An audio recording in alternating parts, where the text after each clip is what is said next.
3 حاجات هتاخدهم من سوق السيارات قبل استلام السياره.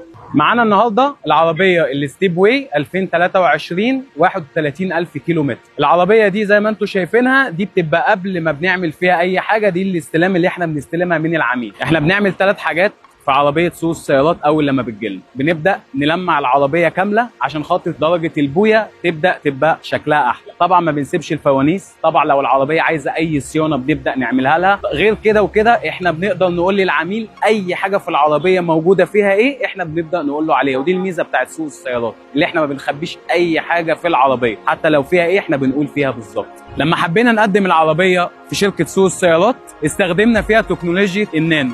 مش بنركب نانو، احنا بنستخدم تكنولوجيا النانو، بيدينا لمعان النانو بس مش نفس الصلابه. تفتكروا ان التلميع للفانوس والعربيه بيفرق ولا ما بيفرقش؟ تعالوا نشوف.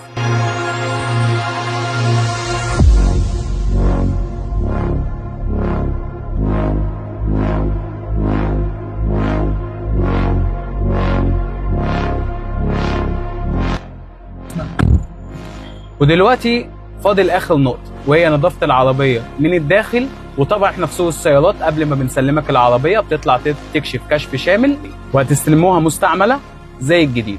يعني من الاخر كده كل اللي نفسك فيه في سوق السيارات هتلاقيه.